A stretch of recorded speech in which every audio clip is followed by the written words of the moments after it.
Hi everyone, Dr. Amy from Pain Free and Fit and Postural. Today we've got a great exercise for those of you with chronic neck and shoulder pain known as the standing overhead pull apart. Hope you enjoy.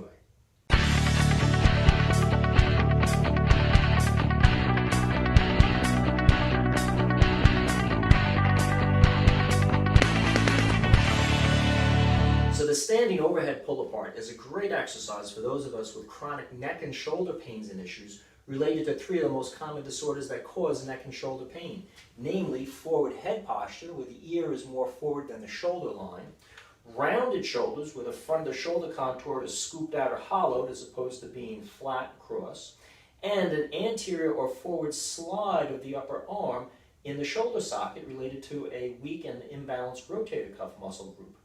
These three disorders are so common that I'd say in 30 years of sports injuries and chiropractic orthopedic practice, I've seen probably at least 50% of all shoulder and neck cases, regardless of exact soft tissue diagnosis, related to one or more of these three common postural disorders.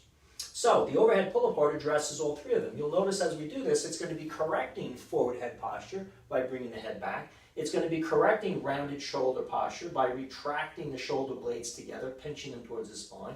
And it's going to be emphasizing a backwards motion of the arm in the socket. Now, if you just do this in a generic fashion and you don't understand your own body mechanics, you're going to lose the efficiency of this exercise. If you haven't yet done so, go to either the Postural or the painfreeandfit.com website. We have a free body analysis and learn which shoulder is more rounded. Learn if your head tilt is associated with forward head posture. Learn if you have an internal or external rotation with a forward sliding anterior upper arm. Because you're going to plug all these RPI or reverse posture isometric contractions or corrections into your exercise as you do the overhead pull apart. So here's how we do it. We set our bodies up so that we're pulling our shoulder blades square, not rounded. Again, if you have one shoulder blade that's forward more than another, that needs to come back. You're going to set your upper arms in the sockets by pulling them back in the upper sockets, and you're going to be pulling your head back. From this position, we're going to take any exercise band, a light tension is good. Make sure that you have enough resistance in it so that your hands at hip width apart just has the beginnings of a little bit of tension.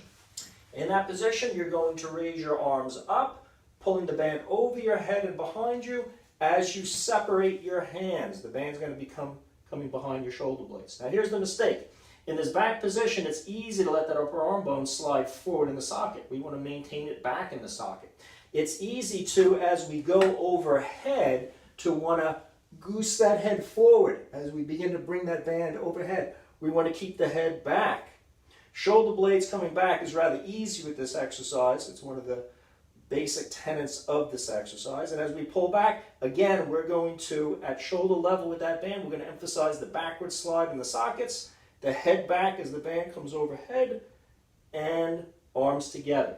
Doing this correctly, you're going to feel it in your triceps, the back of your arm, the muscles in between your shoulder blades, the muscles on the back of your shoulder, and you're going to feel a stretching on the tight pectoral and front chest and shoulder muscles that are associated with rounded shoulder posture.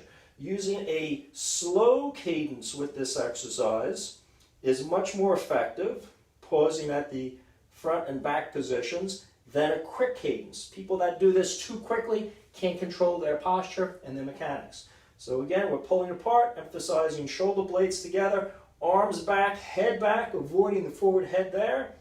As we come back over, shoulders back in the socket, avoiding the sliding forward in the socket that's associated with most people that do this exercise incorrectly, and coming back. You can use this exercise anywhere from 20 up to 100 repetitions. It's important to start with a light band tension rather than moving into heavy band tensions. Build your reps up. These are postural muscles, the rotator cuff, the interscapular muscles. They're designed to be trained to hold you for longer periods of time, so we want higher reps rather than a lot of resistance to train those type 1 or endurance fibers.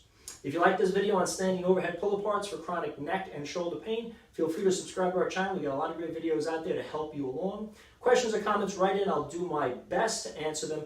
And remember, if you're looking for a custom routine for your neck or shoulder pain, look at our painfreeandfit.com website. We've got two great healing exercise programs, one for neck pain, one for shoulder pain, that can help you assess all your unique mechanical and postural issues related to what's causing the mechanical stresses in your neck and shoulder. conditioning exercises, strengthening exercises, endurance exercise, flexibility, coordination, balance exercises. It's all right there to help your body become assisted in its healing mechanism. I hope this exercise video on the standing pull apart helps you with your chronic neck and shoulder pains.